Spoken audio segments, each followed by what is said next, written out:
আল্লাহ রাব্বুল ইজ্জা ওয়াল জালালের দরবারে লাখো কোটি শুকর এবং সুজুদ যে আল্লাহ তাআলা আমাদেরকে কাতার আওকাফ ও ধর্ম মন্ত্রণালয় কর্তৃক আয়োজিত ওয়াজ মাহফিল 2025-এর মসজিদ উসমান বিন আফফান আল খোরে অবস্থিত আল্লাহর ঘর, পৃথিবীর সবচেয়ে শ্রেষ্ঠতম জায়গা। এই মসজিদের ভেতরে মহাবিশ্বয় মহাগ্রন্থ আল কুরআন আল কারীম থেকে কিছু কথা শুনবার জন্য একসাথে এসে বসবার, একত্রিত হওয়ার তৌফিক এনায়েত করেছেন। আমরা মনিবের দরবারে লাখো কোটি শুকুর এবং সুজুদ নিবেদন করছি। আমরা সবাই প্রাণ খুলে পড়ে নিচ্ছি কালিমাতু শুকুর আলহামদুলিল্লাহ। সবাই সুস্থ আছেন তো? ভালো আছেন সবাই? কাতারে আপনাদের কেমন লাগে?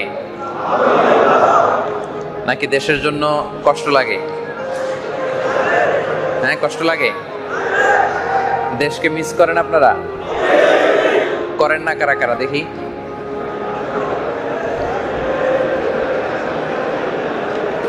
ওই যে দু একজন পাষাণ পাওয়া গেছে, পাষাণ হৃদয়ের অধিকারী। ওনাদের কষ্ট লাগে না দেশের জন্য? তো আমরা দেশকে সবাই মিস করি না? কাতারে আপনাদের মন বসে তো নাকি? নাকি কাতার স্বপ্নের দেশ, খাটতে খাটতে জীবন শেষ? হ্যাঁ, এরকম না? কষ্ট করতে হবে আমাদেরকে? আপনারা হচ্ছেন আসল super hero. You are the real super hero of Bangladesh. এই যে আপনারা যেভাবে রেমিটেন্স পাঠানোর ধারাবাহিকতা অব্যাহত রেখেছেন, এটা আল্লাহর পক্ষ থেকে অনেক বড় একটা নেয়ামত, অনেক বড় মার্সি এন্ড ব্লেসিংস। আপনাদের পাঠানো টাকায় সচল থাকে আমার দেশের অর্থনীতির চাকা। সো আপনারাই হচ্ছেন আসল সুপার হিরো। আপনাদের এই রেমিটেন্সে আমার দেশের অর্থনীতির চাকা সচল থাকে। সো বুক ফুলিয়ে হাঁটবেন আর বস্তা ভরে দেশে টাকা পাঠাবেন। কি ঠিক কিনা বলেন? আর পরিশ্রমে কোনো লজ্জা নেই প্রিয় ভাইয়েরা।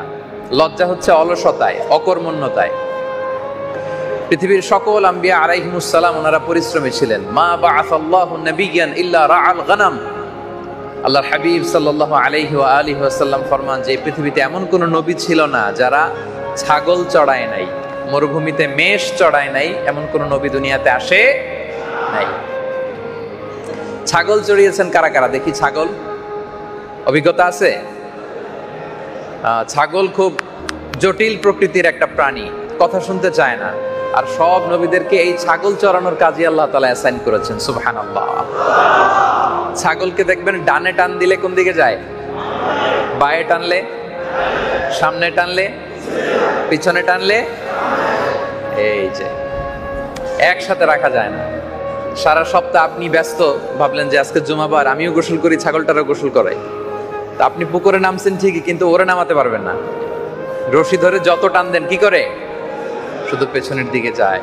তো এই জন্য ছাগল চড়ানোর মধ্য দিয়ে আল্লাহ তাআলা সকল নবীদের একটা গ্রুমিং সেশন, একটা ট্রেনিং সেশন তিনি করেছেন, যাতে করে ছাগল চড়ানোর পরে মানব জাতিকে ওনারা হ্যান্ডেল করতে পারে, ডিল করতে পারে, তাদের উপর লিডারশিপ কায়েম করতে পারে। আল্লাহু আকবার। এজন্য মা বাআসাল্লাহু নাবিয়্যান ইল্লা রাআল গানাম। এমন কোন নবী ছিল না যারা ছাগল চড়ায় নাই। এবং ছাগল চড়াতে হলে অনেক ধৈর্য থাকতে হয়, পরিশ্রমী হইতে হয়। সকল নবীরা পরিশ্রমী ছিলেন, সবাই পরিশ্রমী ছিলেন। তো এই জন্য পরিশ্রমে আমাদের কোনো লজ্জা নেই। আমরা এখানে কেউ শ্রমজীবী, কেউ চাকরিজীবী, কেউ ব্যবসায়ী, আমরা হাড় ভাঙা পরিশ্রম করব। কি বলেন?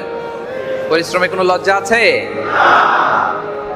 এবং পরিশ্রমী সাহাবীদেরকে আল্লাহ রাসূল সাল্লাল্লাহু আলাইহি ওয়া আলিহি ওয়াসাল্লাম তিনি বড্ড পছন্দ করতেন। একবার আল্লাহ রাসূল সাল্লাল্লাহু আলাইহি ওয়াসাল্লাম এক সাহাবীর সাথে মুসাফা করলেন, দেখলেন যে হাতটা বড় রুক্ষ। খেজুর বাগানে কাজ করতে করতে হাত ফেটে চৌচির। রাসূল সাল্লাল্লাহু আলাইহি ওয়াসাল্লাম হাতটা ধরে পরম মমতায় নিজের মোবারক ঠোঁট দুটো দিয়ে ওই হাতে চুমু খেয়েছেন। এত ভালোবাসতেন তিনি শ্রমজীবী মানুষদেরকে। এজন্য পরিশ্রমে কোনো লজ্জা নেই। এবং আপনাদের ইনকাম হচ্ছে হালাল, হালাল ইনকাম আপনাদের। জিহাদের ময়দানে সর্বপ্রথম যে সাহাবী তীর মেরেছিলেন, ওনার নাম হচ্ছে সাদ ইবনে আবি ওয়াক্কাস। উনি একবার আল্লাহ রাসূল সাল্লাল্লাহু আলাইহি ওয়া আলিহি ওয়াসাল্লামকে জিজ্ঞেস করলেন, ইয়া রাসূলুল্লাহ, উদু আল্লাহ আইয়াজআলানি মুস্তাজাবা দাওয়া। হে আল্লাহ রাসূল, আপনি একটু দোয়া করেন যেন আল্লাহ তাআলা আমাকে মুস্তাজাবুদ দাওয়া বানিয়ে নেয়। মুস্তাজাবুদ দাওয়া মানে কি? যে ব্যক্তি দোয়া করতে দেরি কিন্তু কবুল হতে দেরি হয়। তিনি বললেন, ইয়া রাসূলুল্লাহ, আপনি দোয়া করেন যেন আমি মুস্তাজাবুদ দাওয়া হয়ে যাই। আল্লাহ রাসূল সাল্লাল্লাহু আলাইহি ওয়াসাল্লাম বললেন, ইয়া সাআদ আতিব আতিব মাতআমাক তাকুন মুস্তাজাবুদ দাওয়া। হে সাআদ, তুমি যেটা খাবে ওটা হালাল খেও, হালাল খেলেই তুমি মুস্তাজাবুদ দাওয়া। এখন বলেন, আপনাদের ইনকাম হালাল না হারাম? হালাল। হালালেই বারাকা, হালালেই বারাকা। হালাল আছে যেখানে বরকত আছে, হারাম আছে যেখানে বরকত নাই। আপনারা বরকতে বিশ্বাস করেন তো? হ্যাঁ, বরকতে বিশ্বাস করতে হবে।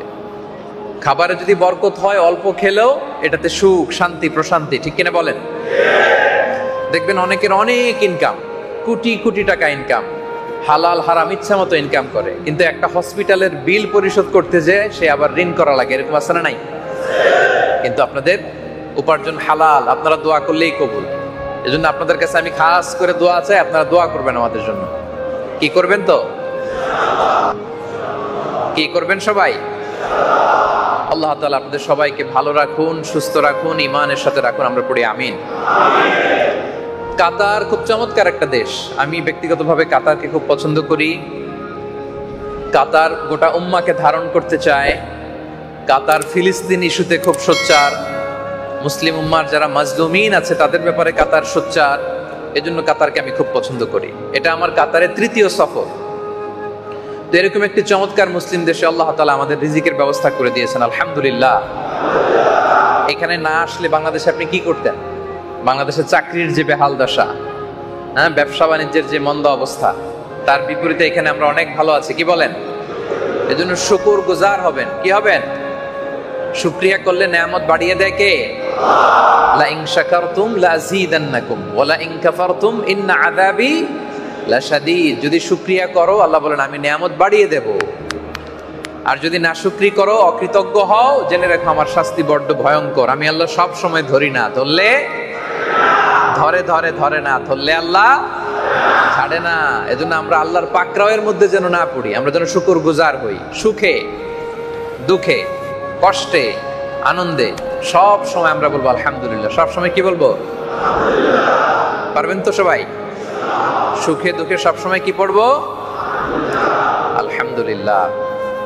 এরকম চমৎকার একটা দেশে আল্লাহ তাআলা আপনাদেরকে রেখেছেন। কাতার আসলেই চমৎকার একটা দেশ। এখানে এই দেশের যে এক্সিস্টিং রুলস এন্ড রেগুলেশন আছে, কানুনুদ দাওলা, এগুলো প্রবাসী হিসেবে মেনে চলা আমাদের জন্য আবশ্যক। এখানকার কোনো রুল যেন আমরা কখনো ভায়োলেট না করি, কোনো ধরনের বিশৃঙ্খলার সাথে যেন আমরা জড়িত না হই, কোনো ধরনের অন্যায়, ক্রাইম, অপকর্ম এগুলোর সাথে যেন আমরা কখনো জড়িত না হই। কারণ দেশে আমি একটা ভুল করলে লোকজন শুধু আমাকে গালি দিত। ধরেন আমার নাম আব্দুল্লাহ, আমি একটা পাপ করছি, অন্যায় করছি, ক্রাইম করছি, তো আমারে খারাপ বলবে যে আব্দুল্লাহ এই কাজ করছে।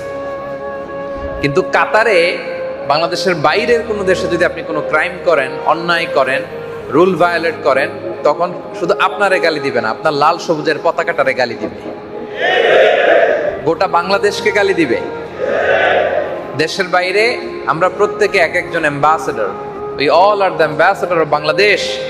আমরা প্রত্যেকে এখানে আমাদের লাল সবুজের পতাকাকে রিপ্রেজেন্ট করি, ঠিক কিনা বলেন?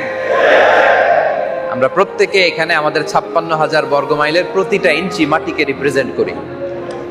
সো এইখানে কোনো আইন ভঙ্গের সাথে যেন আমরা জড়িত না হই। কাতারের যত রুলস এন্ড রেগুলেশন আছে, যেগুলো মানতে আমরা বাধ্য, এগুলো আমরা মেনে চলবো। রাজি আছেন তো? হাত তুলে সবাই বলেন ইনশাআল্লাহ। আল্লাহ আমাদের সবাইকে কথাগুলো বোঝার, আমল করার তৌফিক দান করুক। আমরা পড়ি আমিন। সম্মানিত সুধী, আসুন আমরা আর কাল বিলম্ব না করে সরাসরি আজকের মূল আলোচনার পর্বে প্রবেশ করি। আপনারা ইতিমধ্যে জেনেছেন যে কাতারে অবস্থিত 4টি বড় বড় মসজিদে 4টি ওয়াজ মাহফিলের আয়োজন করা হয়েছে আওকাফ এবং কাতারের ধর্ম মন্ত্রণালয় থেকে।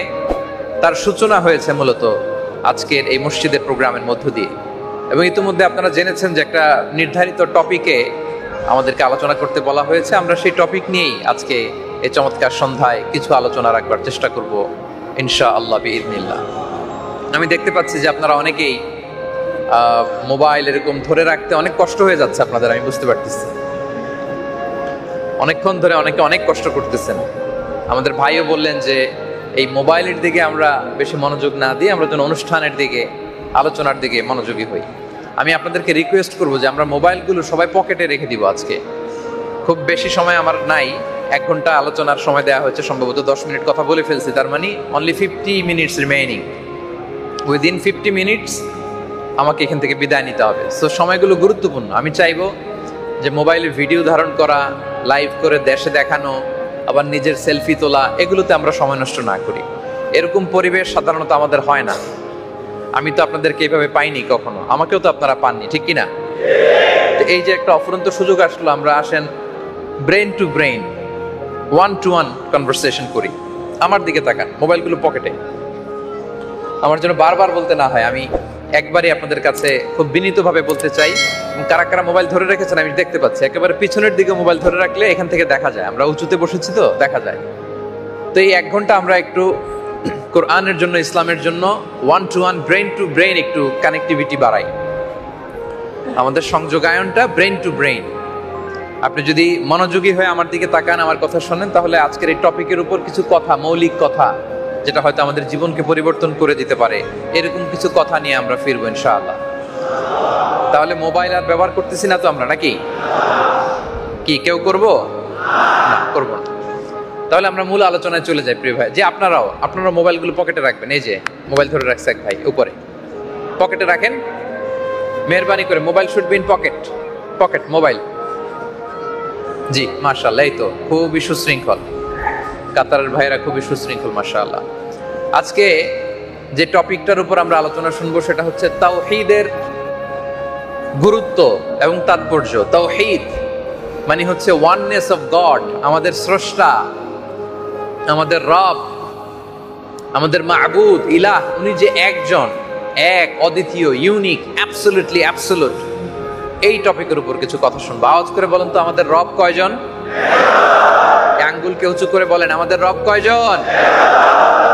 আমরা এক স্রষ্টায় বিশ্বাসী, ঠিক কিনা বলেন? এতে আমাদের সুবিধা না অসুবিধা বলেন? আচ্ছা, আমাদের খোদা যদি একজন না হয়ে 3 জন হইতো, অসুবিধা হইতো না? এক খোদার নিয়মগুলোই তো মেনে সারতে পারি না, কি বলেন? তো খোদা 3 জন হইলে নিয়ম কারণ হইতো 3 ডবল, ঠিক কিনা? আরো বেশি কষ্ট হইতো না? বরং একজনকে যদি আমরা সামহাও ম্যানেজ করতে পারি, ওনাকে যদি সন্তুষ্ট করতে পারি, ওনার ইবাদত করে যদি ওনাকে খুশি করতে পারি, তাহলেই তো আমাদের মুক্তি, ঠিক কিনা বলেন? আমরা সবাই মুক্তি চাই, নাজাত চাই এবং আল্লাহর জান্নাত চাই, তাই না? তাহলে আমরা এক আল্লাহয় বিশ্বাসী। এ প্রসঙ্গে একটি আয়াত দিয়ে আমি শুরু করেছি যে ইন্নানি আনাল্লাহ লা ইলাহা ইল্লা আনা ফা'বুদনি ওয়া আকিমিস সালাতা লিযিকরি।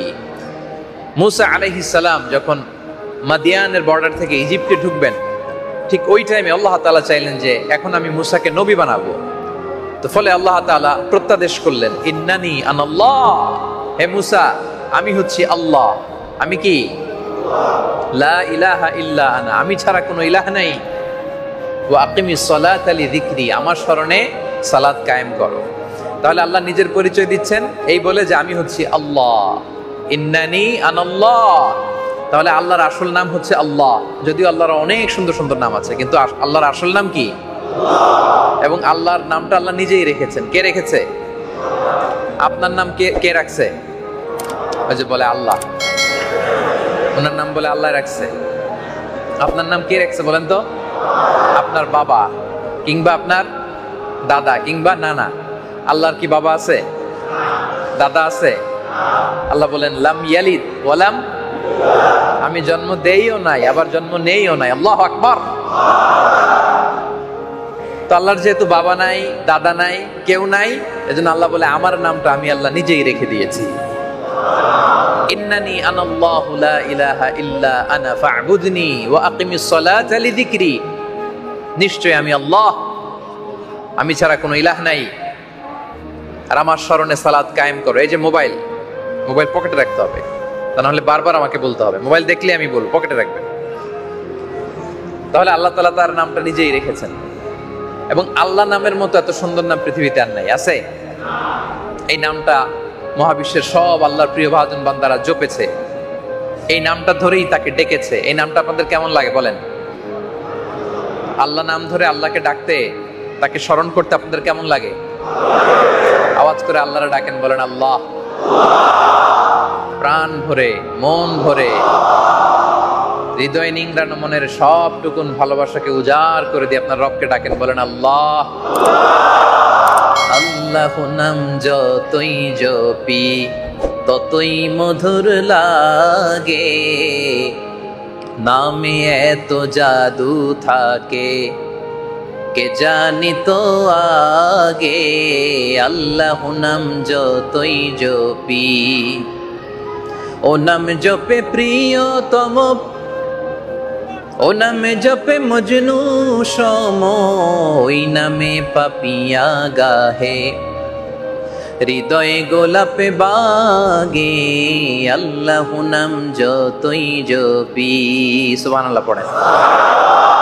এ নাম যতই জপি ততই জপতে মনে চায়, ঠিক কিনা? আল্লাহ নিজেই নিজের পরিচয় দিয়ে বললেন, ইন্নানি আনাল্লাহ লা ইলাহা ইল্লা আনা ফা'বুদনি।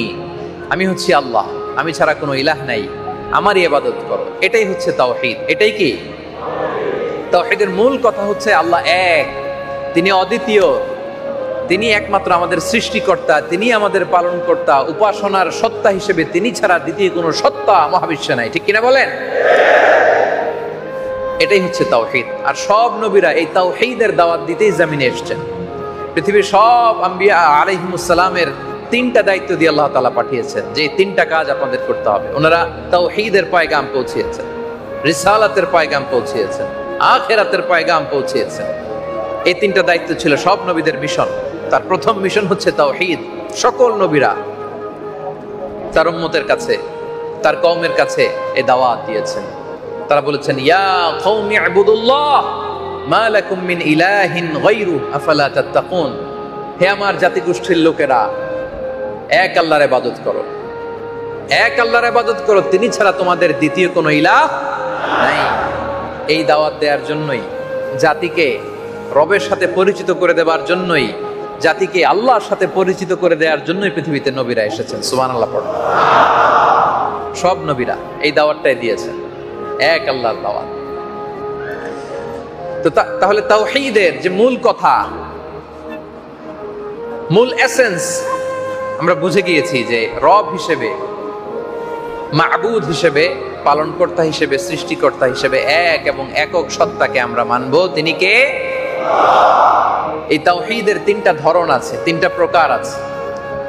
এক হচ্ছে তাওহীদুর রুবুবিয়্যাহ, দুই নাম্বার হচ্ছে তাওহীদুল উলুহিয়্যাহ, তিন নাম্বার হচ্ছে তাওহীদুল আসমা ওয়াস সিফাত। আরবি পরিভাষাগুলো আপনাদের কাছে কঠিন মনে হতে পারে, আমি খুব সহজ করে আপনাদেরকে বুঝাবো। তাওহীদুর রুবুবিয়্যাহ মানে হচ্ছে আল্লাহকে একমাত্র প্রতিপালনকারী, বিশ্বজগতের একমাত্র প্রতিপালক হিসেবে স্বীকৃতি দেওয়ার নাম হচ্ছে তাওহীদুর রুবুবিয়্যাহ। মানে তিনি একমাত্র আমাদের রব। আমাদের একমাত্র রব কে? আওয়াজ করে বলেন, একমাত্র রব কে? তিনি আমাদের রব, আমাদের প্রতিপালক। রব শব্দের বাংলা আমরা করি প্রতিপালক, বাংলা করা লাগে, এছাড়া আমাদের কাছে আর কোনো অল্টারনেটিভ ভালো শব্দ নাই, এজন্য আমরা বলি। কিন্তু রব শব্দের ব্যাপকতা যে কত বিশাল, কত ইনক্লুসিভ, কত কম্প্রিহেন্সিভ, কত হোলিস্টিক, আপনি কল্পনাই করতে পারবেন না। রব হচ্ছে এমন প্রতিপালক যিনি আমাদেরকে সাস্টেনেন্স দেয়, রিজিক দেয়, শক্তি দেয়, সামর্থ্য দেয়, আমাদের যার যখন যেটা লাগে সেটা দেয়। তার নাম কি? তিনি হচ্ছেন রব।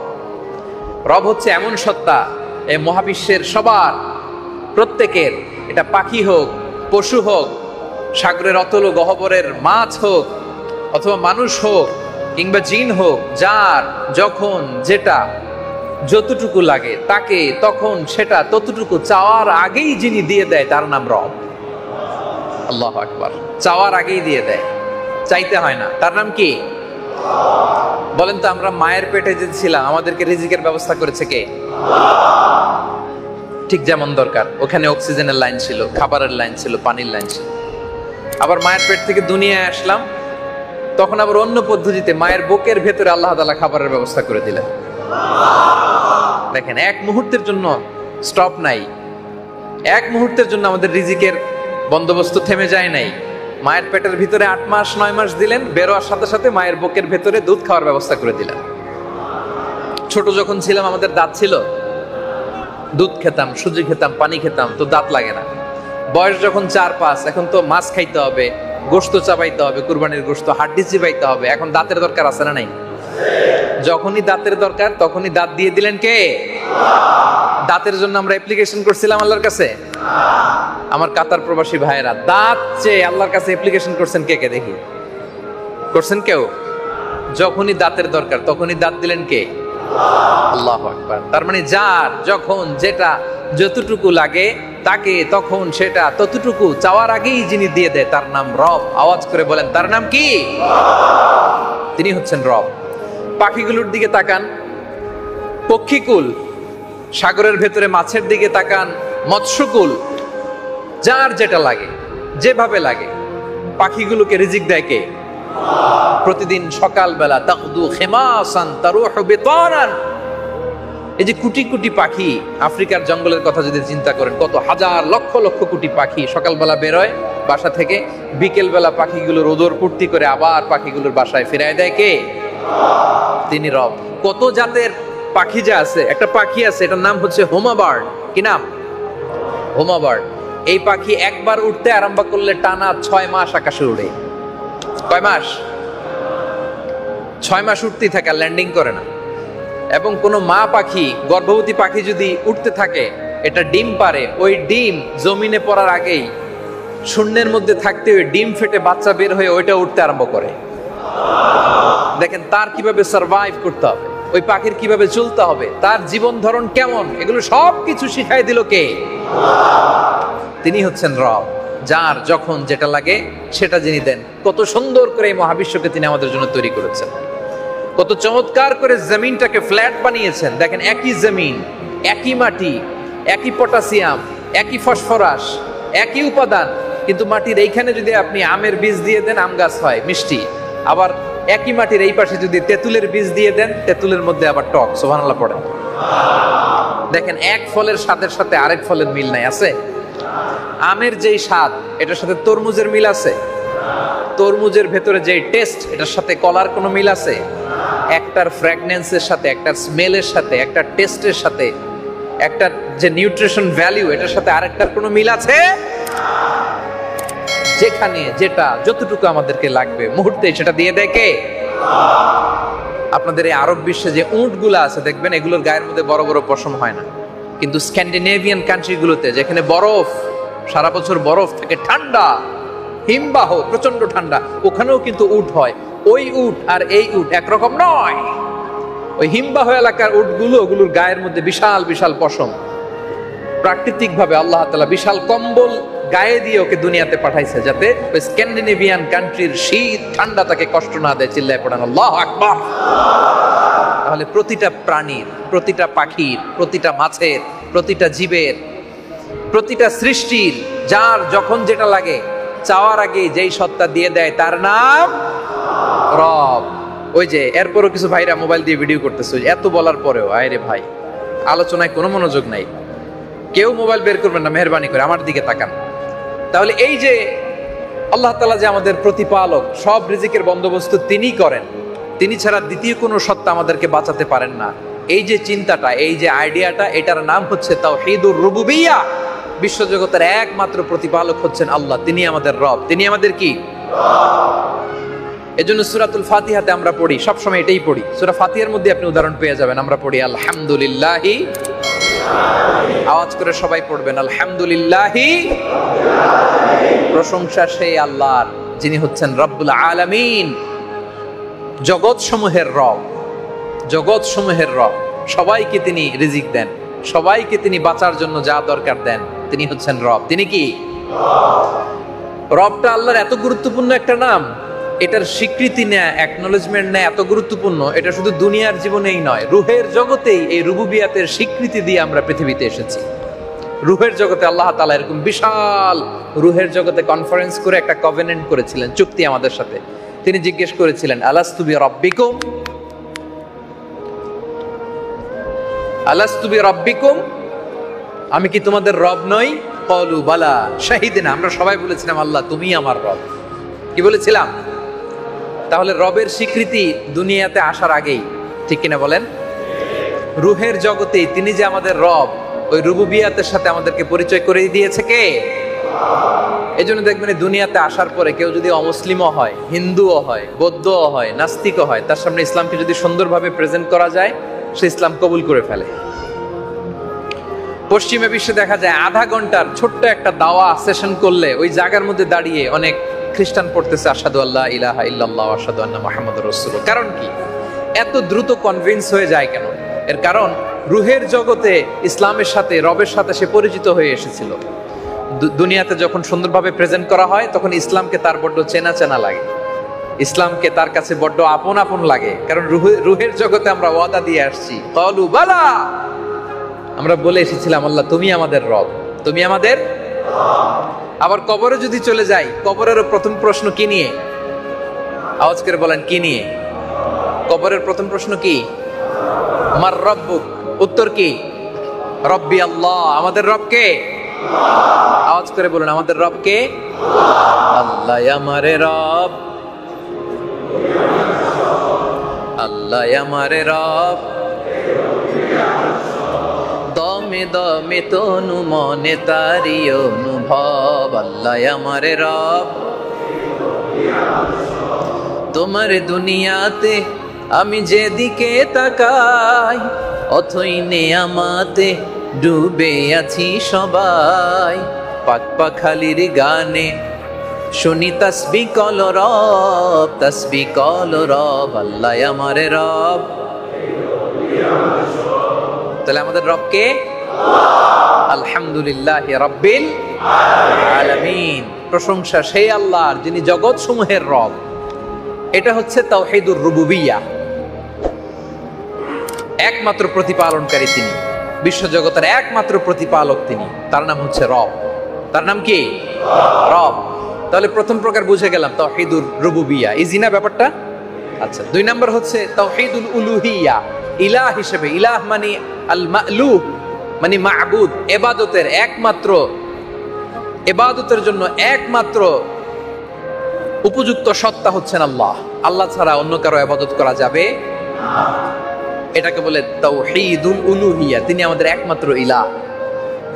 আল্লাহ ছাড়া কারো সামনে মাথা নত করা যাবে না।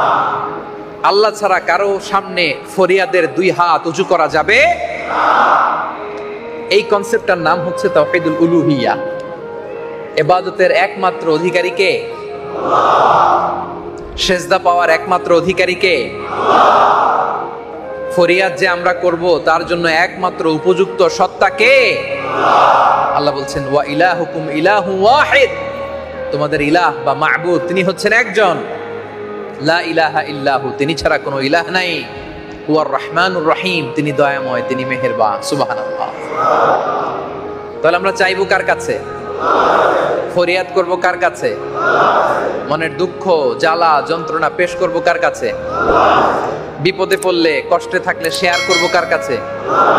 কিন্তু আমরা শেয়ার করি কই? সবার আগে ফেসবুকে নাকি?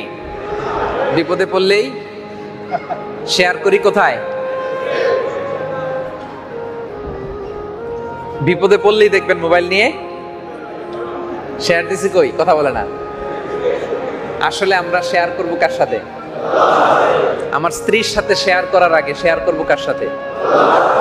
বন্ধুর সাথে শেয়ার করার আগে শেয়ার করব কার সাথে? মনে থাকবে?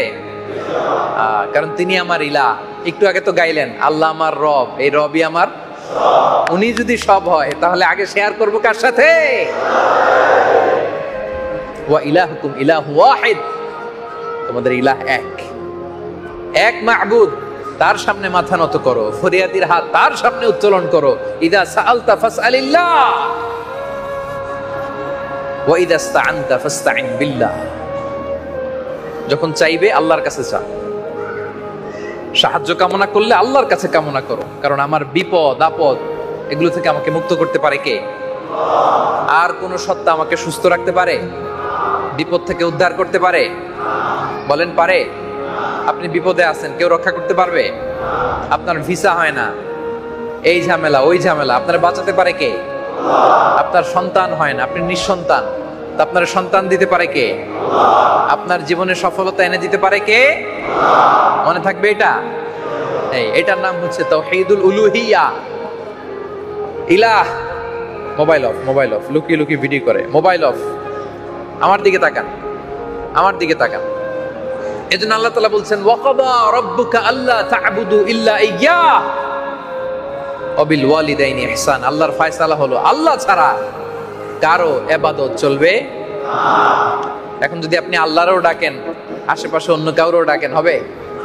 হ্যাঁ, অনেকে আছেন আল্লাহরও ডাকে, বাবারেও ডাকে, হ্যাঁ, আল্লাহরও সেজদা দেয়, আবার মাজারে যেও সেজদা দেয়, এরকম আছে না নাই? খবরদার, সব শেষ, সব শেষ হয়ে যাবে। চাইতে হবে একজনের কাছে, তিনি কে? সন্তান হয় না, কার কাছে যাব? অসুস্থ, শেফা কার কাছে যাব? বিপদে আছি, মুক্তির জন্য কাঁদবো কার কাছে? এটাকেই বলে তাওহীদুল উলুহিয়া। ইলাহ, মাহবুদ, তিনি আমাদের একজন, তিনি কে? তাহলে রবও বুঝে গেলাম, ইলাহও বুঝে গেলাম, নাকি? 3 নাম্বার হচ্ছে তাওহীদুল আসমা ওয়াস সিফাত। আল্লাহর অনেক সুন্দর সুন্দর নাম আছে। প্রথম তো আমরা একটার কথা বললাম যে ইন্নানি আনাল্লাহ, আল্লাহ নিজেই নিজের নাম রেখেছেন আল্লাহ। এটা আল্লাহর আসল নাম, এটা আল্লাহর কি নাম? কিন্তু এটা ছাড়াও আল্লাহর আরো চমৎকার চমৎকার 99টা নাম আছে। কয়টা? এই চমৎকার চমৎকার নামগুলো আল্লাহ নিজের জন্য খাস করেছেন।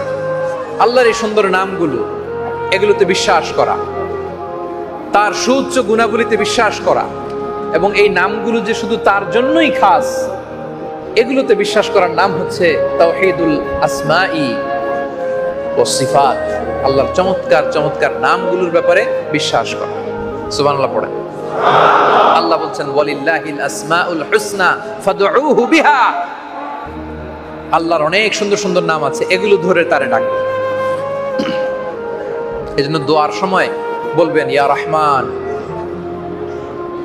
ইয়া রহিম, ইয়া হাইয়্যু, ইয়া কাইয়্যুম। পারবেন?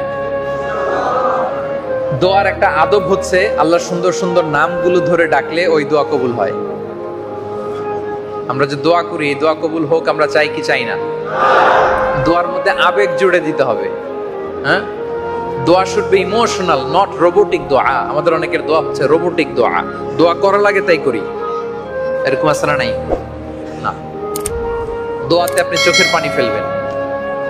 চোখের পানি আল্লাহর কাছে বড্ড প্রিয়। 2 ফোঁটা পানি আল্লাহর কাছে সবচেয়ে প্রিয়। এক হচ্ছে জিহাদের ময়দানে শহীদের গা থেকে বেয়ে পড়া রক্তের ফোঁটা, 2 হচ্ছে অনুতপ্ত বান্দার চোখের পানির ফোঁটা। আই রিপিট, আমি আবারও বলছি, 2 ফোঁটা পানি আল্লাহর কাছে প্রিয়। এক হচ্ছে জিহাদের ময়দানে শহীদের শরীর বেয়ে ঝরে পড়া রক্তের ফোঁটা, আর দ্বিতীয় হচ্ছে অনুতপ্ত বান্দার চোখের পানির ফোঁটা। বান্দা যখন অনুতপ্ত হয়ে মাথা নিচু করে চোখের পানি বিসর্জন দেয়, তার চোখের পানি চোখ বেয়ে নাকের ডগা বেয়ে জমিনে ড্রপ করার আগেই আল্লাহ বান্দার জীবনের সব গুনাহ মাফ করে দেয়। কারণ তিনি রহমান, তিনি রাহিম, তার দয়ার কোনো শেষ নাই, তার মায়ার কোনো শেষ নাই, তিনি দয়ার আধার। আপনার গুনাহ যত বড়ই হোক, তার রহমান নামের দরিয়া তার চাইতেও বড়। আপনি কি পাপ করছেন, কি অন্যায় করেছেন, কি ভুল আর আপনি করেছেন? আপনার ভুল, পাপ, অন্যায় যত বড়, আল্লাহর রহমান নামের দরিয়া তার চাইতেও কোটি গুণে বড়। এজন্য নিরাশ হওয়া যাবে না, ভরসা রাখবো এক মহান সত্তার উপর, তিনি কে? আবার অন্য আয়াতে আল্লাহ বলছেন কুলিদু আল্লাহ আও ইদুর রহমান আইয়াম্মা তাদউ ফালাহুল আসমাউল হুসনা। তুমি আমারে আল্লাহ নামে ডাকো কিংবা রহমান নামে ডাকো, যে নামেই ডাকো না কেন, আমার সুন্দর সুন্দর অনেকগুলো নাম আছে। সুবহানাল্লাহ। তাই জন্য দোয়াতে কি করবেন? দোয়াতে ইয়া রহমান, ইয়া রহিম, ইয়া হাইয়্যু, ইয়া কাইয়্যুম, এগুলো বলে ডাকতে পারবেন আল্লাহরে? আওয়াজ করে আল্লাহরে ডাকেন, বলেন ইয়া রহমান, ইয়া রহিম, ইয়া হাইয়্যু, ইয়া কাইয়ুম। আল্লাহ রাসূল সাল্লাল্লাহু আলাইহি ওয়া আলিহি ওয়াসাল্লাম বিপদে পড়ে গেলে এভাবে ডাকতেন, ইয়া হাইয়ু ইয়া কাইয়ুম বিরহমাতিকা আস্তাগীথ আসলিহ লি শা'নি কুল্লাহ ওয়া লা তাকিলনি ইলা নাফসি তারফাত আইন। হে শাশ্বত চিরঞ্জীব, তুমি রহম করো, তুমি দয়া করো, তোমার দিকে ছাড়া অন্য কারো দিকে আমাকে তুমি ন্যস্ত করো না আল্লাহ, তুমি হেফাজত করো। এভাবে কেঁদে কেঁদে আল্লাহ রাসূল সাল্লাল্লাহু আলাইহি ওয়া আলিহি ওয়াসাল্লাম তিনি দোয়া করতেন। আমরা দোয়াতে যেন আল্লাহর নামগুলো ধরে ধরে ডাকি, কি পারবেন তো? কুল ইদউল্লাহ আও ইদউর রহমান আইয়াম্মা তাদউ ফালাহুল আসমাউল হুসনা। অনেক সুন্দর সুন্দর নাম আছে, এগুলো ধরে আমরা ডাকবো। আল্লাহ রাসূল সাল্লাল্লাহু আলাইহি ওয়া আলিহি ওয়াসাল্লাম তিনি ইরশাদ করেন, ইন্না লিল্লাহি 99 ইসমা মিআতান ইল্লা ওয়াহিদা মান আহসাহা দাখালাল জান্নাহ। আল্লাহর 100 কম 100 মানে 99টা নাম আছে। হাদিসের টেক্সটটা দেখেন, মিআতান ইল্লা ওয়াহিদান মানে 1 কম 100, 1 কম তার মানে 99। টোটাল কয়টা নাম? 99টা নাম। আল্লাহর হাবিব সাল্লাল্লাহু আলাইহি ওয়াসাল্লাম ফরমান, যে ব্যক্তি এই নামগুলো আয়ত্ত করবে, এর অর্থ বুঝে এই নামগুলো মুখস্থ করবে, ইখলাসের সাথে বরকতের নিয়তে পাঠ করবে এবং এই নামগুলোর যে গুণ ফিচার, এই গুণে গুণান্বিত হওয়ার চেষ্টা করবে, মান আহসাহা দাখালাল জান্নাহ, আল্লাহ তাআলা তাকে জান্নাতি বানায় দেবেন। এজন্য আল্লাহর 99 নাম মুখস্থ করবেন। রাজি আছেন তো? হাত তুলে আওয়াজ করে বলেন ইনশাআল্লাহ। তাহলে তাওহীদুল আসমাই ওয়াস সিফাত এটাও ক্লিয়ার আমাদের।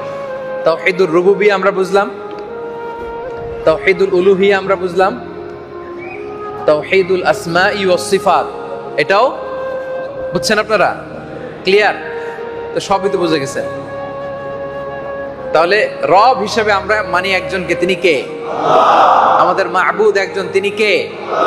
আর আল্লাহর সুন্দর সুন্দর নামগুলো ধরে আমরা তাকে ডাকবো ইনশাআল্লাহ। বলেন তাওহীদের একটা অন্যতম দাবি হচ্ছে যে যারা তাওহীদে বিশ্বাসী মুওয়াহিদুন, তারা তাদের সব কাজ করবে একমাত্র আল্লাহর খুশির জন্য, আল্লাহর সন্তুষ্টির জন্য। ঠিক কিনা বলেন?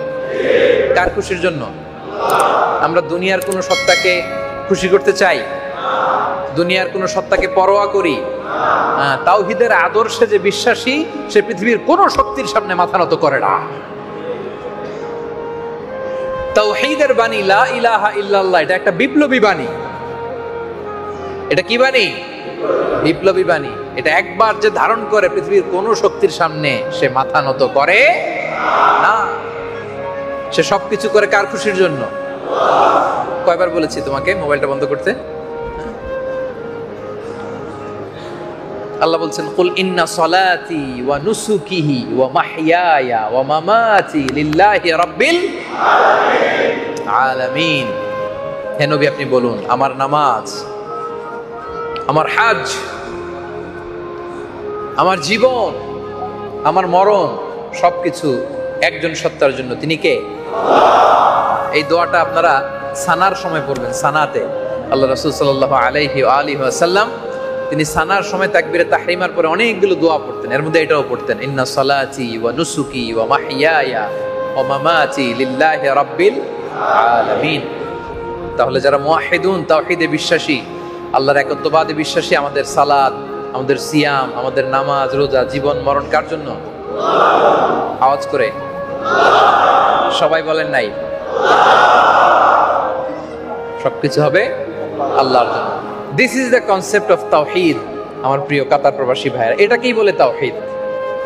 সবসময় আমরা আল্লাহর কাছে চাইবো, আল্লাহর কাছে ফরিয়াদ করব, তাকে রব হিসেবে মানবো, তার সামনে মাথা নত করব। এটাই তাওহীদ। আর এই তাওহীদের বিপরীত হচ্ছে শিরক। তাওহীদের বিপরীত কি? সবচেয়ে বড় পাপ, সবচেয়ে বড় ভয়ঙ্কর ক্যান্সার, যার নাই কোনো অ্যান্সার, এত ভয়ঙ্কর সবচেয়ে বড় পাপ এটা। যত পাপ আছে, পাপ সমূহের যদি আপনি লিস্ট ডাউন করেন, এর মধ্যে 1 নাম্বার হচ্ছে আর শিরক। 1 নম্বরে কি? শিরক।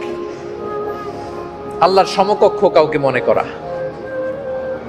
আল্লাহর সেজদা দেওয়ার সাথে সাথে বাবার দরবারে যে সেজদা দেয়া আছে না নাই? দয়াল বাবা রে দয়া করো আমারে,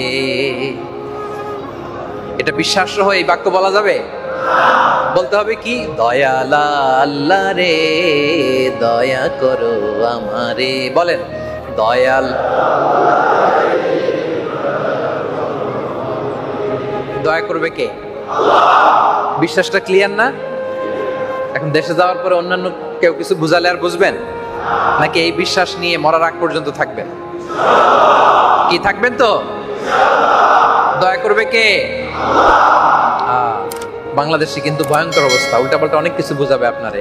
কেউ ফিরে না খালি হাতে, খাজারে তোর দরবারে তে, আছে না নাই? এগুলো ভুল ধারণা, ভুল বিশ্বাস।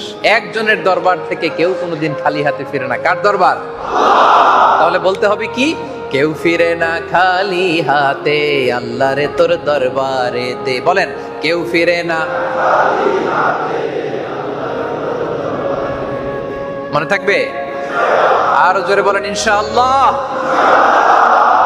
তাহলে সবচেয়ে বড় পাপ হচ্ছে শিরক। আল্লাহরও সেজদা দেব, বাবারে যেও সেজদা দেব, এরকম করা যাবে? আল্লাহর কাছেও চাইবো, দরবারে যেও চাইবো না, চাইবো শুধু একজনের কাছে। ইদা সাআলতা ফাসআলিল্লাহ, এই তো মাশাআল্লাহ। ওয়া ইদা ইসতাআনতা ফাসতাইন বিল্লাহ, ফরিয়াদ করব কার কাছে? আল্লাহ সব গুনাহ মাফ করেন, শিরকের গুনাহ ছাড়া। ইন্নাল্লাহা লা ইয়াগফিরু আন ইউশরাকা বিহি ওয়া ইয়াগফিরু মা দুনা যালিকা লিমান ইয়াশা। আল্লাহ সব মাফ করেন, শিরকের গুনাহ ছাড়া। খবরদার, লা ইন আশরাকতা লা ইয়াহবাতান্না আমালুক ওয়া লা তাকুনান্না মিনাল খাসিরিন। যদি শিরক করো, আল্লাহর ক্লিয়ার কাট ঘোষণা, সব আমল শেষ। সেজদা যা দিছো, ইবাদত যা করছো, দান সদকা যা করছো, সব আমি শেষ করে দিব। তোমার কোনো ইবাদত আর টিকে থাকবে না। লা ইয়াহবাতান্না আমালুক। এজন্য দেখেন প্রিয় ভাইরা, শিরকের ভয়াবহতা কত, এটা কত ভয়ঙ্কর। আমরা যখন নামাজে দাঁড়াই, আগে আল্লাহকে ঘোষণা দিতে হয় যে আল্লাহ আমি শিরক করি না। ঘোষণা দিতে হয় যে আল্লাহ শিরক করি না। তাকবীরে তাহরিমার পরে আমরা পড়ি ওয়াজ্জাহাতু ওয়াজহিয়া লিল্লাযী ফাতারাস সামাওয়াতি ওয়াল আরদা হানিফা, তারপরে ওমা আনা মিনাল। দেখেন নামাজের শুরুতেই আগে অ্যানাউন্সমেন্ট ক্লিয়ার, ওমা আনা মিনাল, আল্লাহ আমি কিন্তু শিরক করি না। আল্লাহ বলে নামাজ পরে আমার সামনে নিবেদন করো, আগে বলো তুমি কোন দল, কোন দলের লোক। শুরুতেই ক্লিয়ার করে নেই আল্লাহ, ওয়াজ্জাহাতু ওয়াজহিয়া লিল্লাযী ফাতারাস সামাওয়াতি ওয়াল আরদা হানিফা ওমা আনা মিনাল। আল্লাহ আমি শিরক করি না, আল্লাহ শুধুমাত্র তোমার ইবাদত করি, শুধুই তোমার কাছে চাই, আমি তোমার দলের লোক। আগে ক্লিয়ার করতে হয়। হজে যাবেন ইজহার আর রিদা পরে, হজের যাওয়ার আগেও ক্লিয়ার করতে হয় যে এত আয়োজন করে যে আসতেছো, মনে করো না তুমি আসলে হাজী সাহেব হয়ে যাবে। আগে বলো তুমি কোন দলের লোক, ক্লিয়ার করতে হয়। আল্লাহ লাব্বাইক আল্লাহুম্মা লাব্বাইক লাব্বাইক লা, আল্লাহ তোমার সাথে শরীক করি না, আল্লাহ তোমার সমকক্ষ কাউকে মনে করি না, আল্লাহ তুমি আমার রব, তুমি আমার সব। গাইছেন না একটু আগে, আল্লাহ আমার রব, এই রবই আমার। এইটা খেয়াল রাখলেই হবে। This is the pure essence of তাওহীদ। এটাই তাওহীদের পিওর এসেন্স। আল্লাহ তুমি আমার সব, তুমি বাঁচানেওয়ালা, তুমি তরানেওয়ালা, তুমি মুক্তির মালিক, তুমি সব। এটাই হচ্ছে তাওহীদ। আবার আল্লাহ রাসূল সাল্লাল্লাহু আলাইহি ওয়া আলিহি ওয়াসাল্লাম তিনি ফরমান, হাদিসে কুদসিতে এসেছে, আল্লাহ তাআলা বলেন যে বান্দা কিয়ামতের দিন যদি গোটা জমিন পরিমাণ গুনার বোঝা নিয়ে আমার কাছে আসে, ওই গুনার মধ্যে যদি শিরকের গুনাহ না থাকে, কোন গুনাহ? পাহাড় পরিমাণ, জমিন পরিমাণ গুনাহ নিয়ে আমার কাছে আসছে, কিন্তু ওই গুনার মধ্যে শিরকের গুনাহ যদি না থাকে, তাহলে ওই বান্দার কাছে আমি জমিন পরিমাণ ক্ষমা নিয়ে হাজির হয়ে যাব। এজন্য শিরকের সাথে আমাদের কোনো সম্পর্ক আছে? আওয়াজ করে বলেন আছে। তাওহীদ এটাই মানুষের প্রকৃত ধর্ম। সব মানুষ মুওয়াহিদুন হয়ে জন্মায়, পরে তারা শিরকে লিপ্ত হয়। আল্লাহ রাসূল সাল্লাল্লাহু আলাইহি ওয়াসাল্লাম বলেন, মা মিন মাউলুদিন ইল্লা ইউলাদু আলাল ফিতরা। সব মানুষ মুওয়াহিদুন হয়ে জন্মায়, ইসলামের উপর জন্মায়। ফা আবাওয়াহু ইউহাউবিদানিহি আও ইউনাসসিরানিহি আও ইউমাজ্জিসানিহি, পরে বাবা মা তার ইহুদি বানায়, নাসারা বানায়, কিন্তু সব নবজাতক নিউ বর্ন বেবি মুসলিম হয়ে জন্মায়। সুবহানাল্লাহ পড়বেন না? সবাই মুসলিম হয়ে জন্মায়। এবং আদম আলাইহিস সালাম থেকে শুরু করে 1000 বছর পর্যন্ত পৃথিবীর সব মানুষগুলো মুওয়াহিদুন ছিল, এক আল্লাহ বিশ্বাসী ছিল। নূহ আলাইহিস সালামের পরে এই শিরকের উৎপত্তি হয় পৃথিবীতে। তাই শিরকের সাথে আমাদের কোনো সম্পর্ক, আমরা চাইবো একজনের কাছে, তিনি কে? তাহলে তাওহীদের কনসেপ্ট সবার কাছে ক্লিয়ার। আল্লাহ যে এক এবং অদ্বিতীয় একক সত্তা, যার সমকক্ষ কেউ নাই, তিনি আমার রব, তিনি আমার সব। আমার কাতার প্রবাসী প্রিয় ভাইয়েরা, এই কনসেপ্ট কি ক্লিয়ার? এই কনসেপ্টকে ক্লিয়ার করতে যে আল্লাহ তাআলা কোরআনের 1/3 ডেডিকেট করেছেন। টোটাল কোরআনের 1/3 ইজ ডেডিকেটেড টু তাওহীদ। কোরআনের গোটা কোরআনের 3 ভাগের 1 ভাগ আল্লাহ আলোচনা করেছেন কি নিয়ে? তাওহীদ নিয়ে। অনেকগুলো সূরাতে আল্লাহ তাআলা চমৎকার ভাবে, আয়াতুল কুরসির ভেতরে চমৎকার ভাবে তিনি তুলে ধরেছেন ওনার একত্ববাদের কথা। সূরা হাশরের শেষ 3 আয়াতে চমৎকার ভাবে তুলে ধরেছেন। সূরাতুল ইখলাসের মধ্যে সবচেয়ে ছোট, প্রিসাইজলি ছোট করে মাত্র 4 লাইনে আল্লাহ তাআলা এই তাওহীদের কথা তুলে ধরেছেন। সুবহানাল্লাহ পড়েন। সূরাতুল ইখলাস মুখস্থ আছে আপনাদের? মুখস্থ নাই কার? মুখস্থ নাই? মুসলিম মুখস্থ নাই তোমার সূরা ইখলাস? কুল হুয়াল্লাহু আহাদ আল্লাহুস সামাদ লাম ইয়ালিদ ওয়া লাম ইউলাদ ওয়া লাম ইয়াকুল লাহু কুফুয়ান আহাদ। মুখস্থ নাই? না বুঝে হাত তুলছে সে। আরে সূরাতুল ইখলাস মুসলমান আর কি বলবো, অনেক হিন্দু ভাইরা মুখস্থ। হিন্দুরা মুখস্থ পারে না এটা? একই সমাজের হিন্দু হওয়ার কারণে দেখবেন যে জরুরি কিছু দোয়া কালাম, সূরা, সূরা ফাতিহা, সূরা ইখলাস, এগুলো হিন্দুরাও পারে। না বুঝে হাত তুলছে সে। তাহলে সূরা ইখলাস আমাদের মুখস্থ আছে না নাই? সূরা ইখলাসের অপর একটা নাম হচ্ছে সূরাতুত তাওহীদ। সূরা ইখলাসের অপর নাম কি?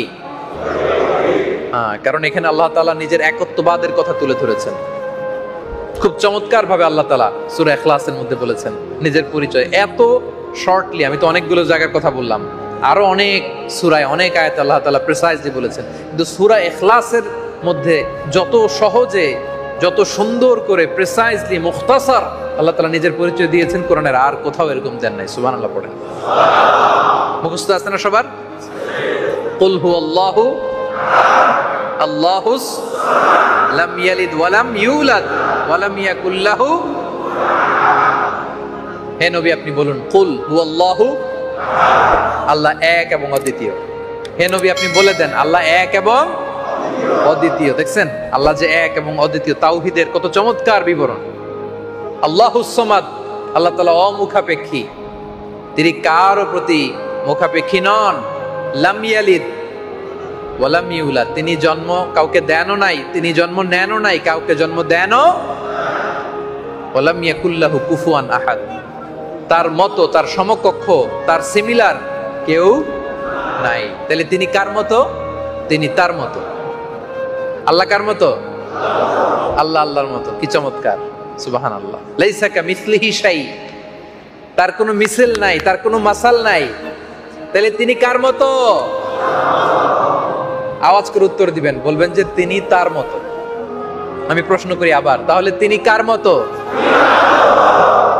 তিনি তার মতো। ওয়ালাম ইয়াকুল লাহু কুফুয়ান আহাদ। তাহলে আল্লাহর পরিচয় পাইছেন? চিনছেন আল্লাহ রে? কুল হুয়াল্লাহু আহাদ। হে নবী আপনি বলেন আল্লাহ এক, অদ্বিতীয়, তিনি অ্যাবসলিউটলি অ্যাবসলিউট, তিনি একক, অদ্বিতীয় সত্তা। আমরা অনেক সময় আল্লাহর ব্যাপারে এমন এমন কিছু প্রশ্ন করে ফেলি যেগুলো আসলে আল্লাহর সাথে যায় না, তারপর করে ফেলি। কেন করি? আমাদের হিউম্যান লিমিটেশনস এর কারণে। এমন এমন প্রশ্ন আমরা আল্লাহর ব্যাপারে করি, এগুলো আল্লাহর ব্যাপারে অপ্রাসঙ্গিক। কারণ আল্লাহকে প্রশ্নের বাধায় বাধা যায়, কারণ আমরা হচ্ছে সৃষ্টি আর তিনি কি স্রষ্টা। আমাদের সময় লাগে, কাল লাগে, স্থান লাগে, আল্লাহর লাগে? এই যে আজকের প্রোগ্রামে এসে আমার বসার জন্য একটা জায়গা লাগছে না? কথা বলে না? আপনি এসে যে শ্রোতা হিসেবে আসন গ্রহণ করলেন, আপনার একটা জায়গা লাগছে কিনা? আল্লাহ তাআলার কি এরকম জায়গা লাগে? এই যে আমরা আলোচনা করতেছি, একটা টাইম যাচ্ছে না, আমরা টাইমের মুখাপেক্ষী না? আল্লাহর কি এরকম টাইম লাগে? আরে তিনি তো টাইমের স্রষ্টা। হ্যাঁ, উনি তো খালিকুল আসর, খালিকুল ওয়াক্ত। ওনার টাইম লাগবে কি করে? ওনার স্থান, কাল, পাত্র, ভাষা এগুলোর ঊর্ধ্বে তিনি। আল্লাহু আকবার। সবকিছুর ঊর্ধ্বে, সময়ের ঊর্ধ্বে, কালের ঊর্ধ্বে, স্থানের ঊর্ধ্বে, ভাষার ঊর্ধ্বে। তা আমরা অনেক সময় এমন অবান্তর প্রশ্ন করে ফেলি যেটা আসলে আল্লাহর সাথে যায়। আমাদের কাল আছে, অতীত, বর্তমান, ভবিষ্যৎ। এই যে আমি মাগরিব পরে যে হোটেল থেকে আসলাম, এটা আমার অতীত। এই যে এখন আপনাদের সাথে তাফসীর করতেছি, কথা বলতেছি, এটা আমাদের বর্তমান। বর্তমানকে ধরা ছোঁয়া যায় না, প্রতি সেকেন্ডেই বর্তমান অতীত হয়ে যায়। এই যে একটু আগে যে কথাটা বলছি, এটা অতীত হয়ে গেছে, তাই না? প্রতি ন্যানো সেকেন্ডে আমাদের মুহূর্তগুলো অতীত হয়ে যাচ্ছে, আর সামনে যেটা হবে এটা আমাদের ভবিষ্যৎ। আল্লাহর কি এরকম অতীত, বর্তমান, ভবিষ্যৎ আছে? ওই যে ইবলিস দুষ্টামি করছিল, আদম আলাইহিস সালামকে জান্নাত থেকে দুনিয়ায় পাঠালেন, মুহাম্মদ সাল্লাল্লাহু আলাইহি ওয়াসাল্লাম আসলেন, কিয়ামত হবে, এই টোটাল সবকিছু আল্লাহ এট এ গ্ল্যান্সে দেখে। সুবহানাল্লাহ পড়তে পারলেন না? লা তুদরিকুহুল আবসার ওয়া হুয়া ইউদরিকুল আবসার ওয়া হুয়াল লাতীফুল খাবীর। পৃথিবীর কোন চোখ তারে দেখে না, কিন্তু তিনি সব চোখগুলোর দেখে। আওয়াজ করে বলেন, তিনি কে? হুয়াল আউয়ালু ওয়াল আখিরু ওয়াল যাহিরু ওয়াল বাতিন ওয়া হুয়া বিকুল্লি শাইইন আলিম। তিনি প্রথম, তিনি শেষ, তিনি প্রকাশ্য, তিনি প্রচ্ছন্ন। তিনি কে? তিনি সূচনাহীন অতীত থেকে আছেন, তিনি সীমাহীন ভবিষ্যৎ পর্যন্ত থাকবেন। সূচনাহীন অতীত থেকে আছেন। আচ্ছা, আওয়াজ করে বলেন, আল্লাহ কবে থেকে আছেন? বলেন দেখি কে বলতে পারে সাহস করে। তিনি এমন অতীত থেকে আছেন যেটা সূচনাহীন। তিনি সূচনাহীন অতীত থেকে আছেন। তাহলে আল্লাহর ক্ষমতা কবে পর্যন্ত থাকবে বলেন? হ্যাঁ, তিনি সীমাহীন ভবিষ্যৎ পর্যন্ত থাকবেন। তাহলে এটা আমাদের সাথে মিলে? কথা বুঝে নাই বোধহয়। আল্লাহর কোনো কিছু আমাদের সাথে মিলে? আপনি হুট করে প্রশ্ন করে ফেলেন যে আল্লাহর ব্যাপারে এটা ওইটা। তিনি তো এগুলোর ঊর্ধ্বে। তিনি সূচনাহীন অতীত থেকে আছেন, তিনি সীমাহীন ভবিষ্যৎ পর্যন্ত থাকবেন।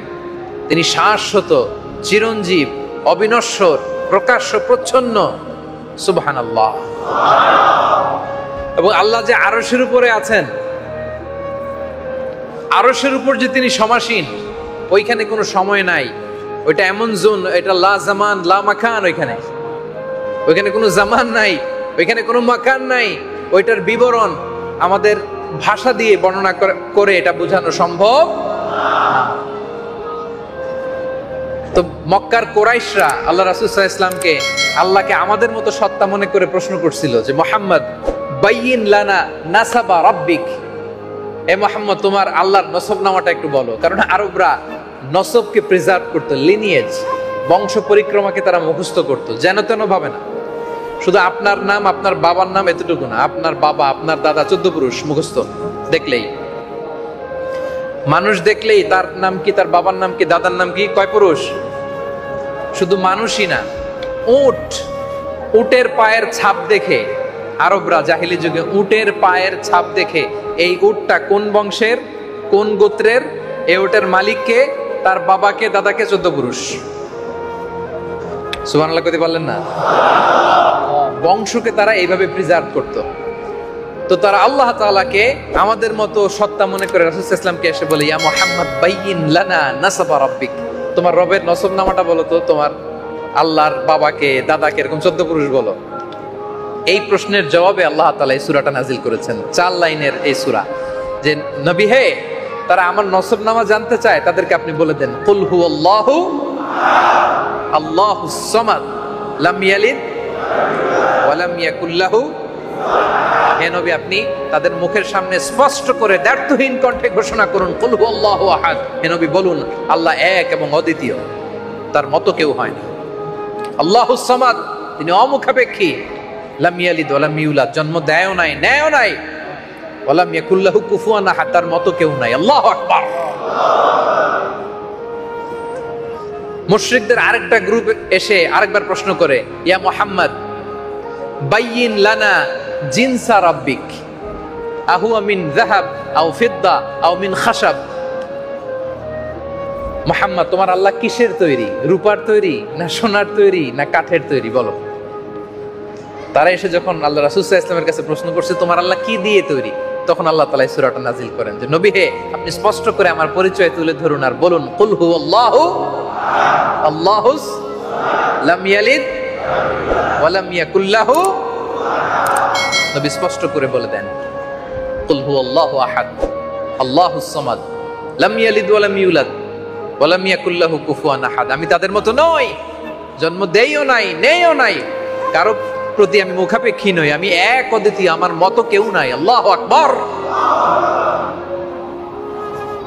সূরাতুল ইখলাস এই প্রেক্ষাপটগুলোতে নাজিল হয়েছে এবং এই সূরাটার অনেক ফজিলত আছে। আল্লাহ রাসূল সাল্লাল্লাহু আলাইহি ওয়া আলিহি ওয়াসাল্লাম এই ছোট্ট সূরাটাকে বড় ভালোবাসতেন।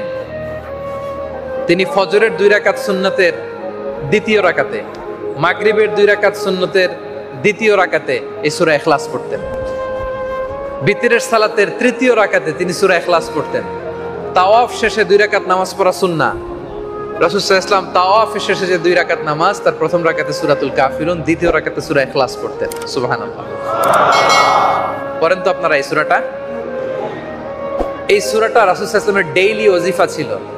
ফজরের পরে, মাগরিবের পরে, ঘুমোতে যাওয়ার আগে সব সময় তিনি এই সূরার সাথে আরো 2টা সূরা মুআউযিজাতান, সূরা ফালাক, সূরা নাস মিলিয়ে এই 3টা সূরার একসাথে আরবিতে বলে কুল আস-সালাসা, মানে 3 কুল। এই 3টা সূরাকে একসাথে আরবিতে বলে কুল আস-সালাসা, মানে কয় কুল? 3 কুল। কারণ 3টা সূরাই শুরু হয়েছে কি দিয়ে? কুল শব্দ দিয়ে, তাই না? কুল আউযু বিরাব্বিন নাস, কুল আউযু বিরাব্বিল ফালাক, কুল হুয়াল্লাহু। যেহেতু 3টা সূরাই কুল দিয়ে শুরু, এজন্য 3টা সূরাকে আরবিতে বলে কুল আস-সালাসা, 3 কুল। তাহলে মেক ইট ইউর ওয়াজিফা, ডেইলি ওয়াজিফা বানাবেন এটাকে। ফজরের পরে, মাগরিবের পরে, ঘুমোতে যাওয়ার আগে রাসূল সাল্লাল্লাহু আলাইহি ওয়াসাল্লাম পরে হাতে ফু দিয়ে মাথা থেকে পা পর্যন্ত এরকম ম্যাসেজ করতেন। করেন আপনারা? হ্যাঁ করেন। 3 কুল পরে হাতে ফু দিয়ে মাথা থেকে পা পর্যন্ত কি করবেন? সারা গায়ে ইয়ামসাহু আলা জাসাদিহি মাস্তাতাআ, যদ্দুর পারতেন তিনি মাসাজ করতেন, মেসেজ করতেন। It's a special protection from your Lord. আল্লাহর পক্ষ থেকে একটা স্পেশাল প্রোটেকশনে আপনি থাকবেন। মিন হাসাদিল হাসিদিন, হিংসুকের হিংসা থেকে, ব্ল্যাক ম্যাজিক থেকে, জাদু টোনা বান এগুলো থেকে আপনাকে প্রোটেকশন দিবে কে? স্বয়ং আল্লাহ রাসূল সাল্লাল্লাহু আলাইহি ওয়া আলিহি ওয়াসাল্লামকেও এরকম ব্ল্যাক ম্যাজিক করা হয়েছিল। লাবিদ ইবনুল আ'সাম, ইহুদিদের মিত্র, রাসূল সাল্লাল্লাহু আলাইহি ওয়াসাল্লামের চুল নিয়ে, দাড়ি নিয়ে গিট মেরেছিল 11টা। সূরা ফালাক নাস যখন 11 আয়াত বিশিষ্ট নাজিল হলো, রাসূল সাল্লাল্লাহু আলাইহি ওয়াসাল্লাম এক একটা আয়াত বললেন, এক একটা গিট খুললেন, আর রাসূল সাল্লাল্লাহু আলাইহি ওয়াসাল্লামকে সুস্থ করে দিল কে? তাহলে এই 3 কুলের ওয়াজিফা কারা কারা করবেন? হাত তোলেন। ফজরের পর, মাগরিবের পর, ঘুমোতে যাওয়ার আগে এই 3 কুল পরে 2 হাতে ফু দিয়ে সারা গায়ে আমরা মাসাজ করব। আওয়াজ করে বলেন ইনশাআল্লাহ। কোবা পল্লীতে আল্লাহ রাসূল সাল্লাল্লাহু আলাইহি ওয়াসাল্লাম এক সাহাবীকে ইমাম বানিয়ে পাঠালেন। মসজিদে নববীর খুব পাশে কোবা পল্লী। তো ইমাম সাহেবের একটা বৈশিষ্ট্য ছিল, উনি প্রত্যেক রাকাতে সূরা ফাতিহার পরপরই আগে সূরা ইখলাস পড়তেন। কি পড়তেন? আগে সূরা ইখলাস পড়তেন, পরে অন্য একটা সূরা মিলাতেন প্রত্যেক রাকাতে। সূরা ফাতিহা পড়া শেষ, এরপরে কোন সূরা? সূরা ইখলাস, এরপর অন্য একটা সূরা। দ্বিতীয় রাকাতে ফাতিহা পড়তেন, আবার কি করতেন? সূরা ইখলাস। সব নামাজে যখন এরকম করে, মুসল্লিরা বলে ঘটনা কি? আপনি প্রত্যেক রাকাতে সূরা ইখলাস কেন পড়েন? কুল হুয়াল্লাহ এটা কেন পড়েন? তিনি বললেন এভাবেই পড়বো, এটাই আমার মনে চায়, পড়তে ভালো লাগে। তো মুসল্লিরা যে রাসূল সাল্লাল্লাহু আলাইহি ওয়াসাল্লামের দরবারে অভিযোগ জানালেন যে রাসূলুল্লাহ এমন ইমাম দিয়েছেন, উনি প্রত্যেক রাকাতে সূরা ইখলাস পড়ে। রাসূল সাল্লাল্লাহু আলাইহি ওয়াসাল্লাম এই সাহাবীকে ডেকে পাঠালেন, বললেন ঘটনা কি? তুমি নাকি প্রতি রাকাতেই সূরা ফাতিহার পরে সূরা ইখলাস পড়ো, কারণটা কি? ইমাম সাহেব বলে, ইয়া রাসূলুল্লাহ, এই সূরাটা আমার বড্ড পছন্দের। তো কেন পছন্দের? বলে ফিহি সিফাতুর রহমান, কারণ নবী হে এই সূরার ভিতরে আমার রব রহমানের পরিচয় দেয়া আছে। রাসূল সাল্লাল্লাহু আলাইহি ওয়াসাল্লাম বললেন, হুব্বুকা ইয়াহা ইউদখিলুকাল জান্নাহ, এই সূরার প্রতি ভালোবাসাই তোমাকে জান্নাতে ঢুকাই দিবে। আরেক বর্ণনায় এসেছে, আল্লাহও জানিয়েছেন এই সূরাতে আল্লাহর পরিচয় থাকাতে এই সূরাকে যেমনি তুমি ভালোবাসো, আল্লাহ তাআলাও স্বয়ং তোমাকে এমনটা ভালোবাসে। তাহলে পড়বেন এই সূরাটা বেশি বেশি পড়বেন। তাবুক যুদ্ধের ঘটনা বলেন তো, কত হিজরিতে তাবুক যুদ্ধ সংগঠিত হয়েছিল? কে জানে দেখি? হ্যাঁ, কত? ষষ্ঠ হয়নি, অষ্টম হয় নাই, চালাক আছে, ভাবতেছে 1 হিজরি থেকে শুরু করে 10 হিজরি বলতে থাকি, একটা না একটা তো লাগবেই। হ্যাঁ, আর বাকি রইল কত? কেউ পারবে না? তাবুক যুদ্ধ কত হিজরিতে হয়েছিল? এই স্টেজের দিক থেকে না, এখান থেকে শুনবো। ষষ্ঠ হয় নাই, নবম। কে বলছে? হ্যাঁ, মাশাআল্লাহ, নবম হিজরিতে। সহিহ, নবম হিজরিতে তাবুক যুদ্ধ সংগঠিত হয়েছিল। এই যুদ্ধে কোনো ক্যাজুয়ালিটি হয় নাই, কোনো আর বেসিক্যালি কোনো যুদ্ধই হয় নাই। কারা মুনাফিক আর কারা মুসলিম এটা পার্থক্য করার জন্য আল্লাহ যুদ্ধের আদেশ দিয়েছিলেন। গরমকাল, খেজুর পেকে সব খেজুর ঘরে আনতে হবে, রাস্তাও অনেক দূর, দেখি কারা কারা যায়, ইমানের প্রশ্নে দাবিতে কারা সত্যবাদী এটা চেক করার জন্য আল্লাহ যুদ্ধে যাওয়ার আহ্বান করেছেন। রাসূল সাল্লাল্লাহু আলাইহি ওয়াসাল্লাম গেলেন, মুনাফিকরা গেলেন না। যুদ্ধের ওইখানে মদিনাতে এক সাহাবী মারা গেল, নাম মুআবিয়া ইবনে মুআবিয়া আল মুজানি। মুআবিয়া ইবনে আবি সুফিয়ান যিনি, উনি না, আরেক সাহাবী। তো জিবরাইল আলাইহিস সালাম এসে জানালেন, ইয়া রাসূলুল্লাহ, আপনি তো মদিনা থেকে অনেক দূরে, আপনার এক সাহাবী ইন্তেকাল করেছে, মুআবিয়া ইবনে মুআবিয়া আল মুজানি, তার গায়েবানা জানাজা পড়েন, তার জন্য দোয়া করেন। রাসূল সাল্লাল্লাহু আলাইহি ওয়াসাল্লাম সাহাবাদেরকে নিয়ে বললেন যে মদিনাতে আমাদের মুআবিয়া ইন্তেকাল করেছে, আসো আমরা তার জন্য দোয়া করি, গায়েবানা জানাজা পড়ি। তো তিনি জানাজার নামাজ পড়ে দেখলেন, পিছনে যখন ফিরে তাকালেন দেখলেন যে জিবরাইল আলাইহিস সালাম 2টা কাতারে 70,000 করে 1,40,000 সাহাবী নিয়ে ওই জানাজাতে অংশগ্রহণ করেছে। রাসূল সাল্লাল্লাহু আলাইহি ওয়াসাল্লাম তো অবাক, ঘটনা কি? জিবরাইল, কারো জানাজাতে তোমার ফেরেশতাদের বিশাল বহর নিয়ে এসে তুমি জয়েন করো না, ঘটনা কি? মুআবিয়ার কি এমন আমল ছিল তার জানাজাতে 1,40,000 ফেরেশতার বহন নিয়ে 2 কাতারে তোমরা জয়েন করলা? সাইয়েদনা জিবরিল বলেন, ইয়া রাসূলুল্লাহ, আপনার সাহাবী মুআবিয়া কাইমান আও কাঈদান, উঠতে বসতে, মাশিয়ান আও রাকিবান, আরোহী অবস্থায় অথবা হেঁটে চলা অবস্থায় সব সময় তিনি পড়তেন কুল হুয়াল্লাহু আল্লাহুস লাম ইয়ালিদ ওয়া লাম ইয়াকুল লাহু। এই ইবাদতটা, তার এই ওয়াজিফাটা আল্লাহর কাছে এত পছন্দনীয় হয়েছে, আল্লাহর আদেশে আমি 1,40,000 ফেরেশতা নিয়ে তার গায়েবানা জানাজাতে জয়েন করেছি। তাহলে সূরাতুল ইখলাস পড়বেন বেশি বেশি, এটা সূরাতুত তাওহীদ, আল্লাহর পরিচয় পাওয়া যায়। কুল হুয়াল্লাহু আহাদ, নবী বলুন আমি এক, অদ্বিতীয়, আমি আহাদ। আল্লাহর আরেকটা নাম হচ্ছে আহাদ, আরেকটা নাম কি? কোরআনের আর কোথাও নাই এই আহাদ, আল্লাহর এই আহাদ নাম। আহাদুন এসেছে অন্য অর্থে, কিন্তু আল্লাহর নাম যে আহাদ, এটা সূরা ইখলাস ছাড়া আর দ্বিতীয় কোন সূরাতে আল্লাহ বলে। ওয়াহিদুন, এটার মানেও এক, আহাদ মানেও এক, কিন্তু পার্থক্য আছে। ওয়াহিদুনের ওয়াহিদাতুন আছে, স্ত্রীবাচক আছে, কিন্তু আহাদুনের কোনো স্ত্রীবাচক। দেখেন, ভগবানের ভগবতী হয়, ঈশ্বরের ঈশ্বরী হয়, গডের গডেস হয়, কিন্তু আহাদ শব্দ এমন অর্থ এটা দেয়, এটার কোনো স্ত্রীলিঙ্গ হয় না। সুবহানাল্লাহ পড়েন।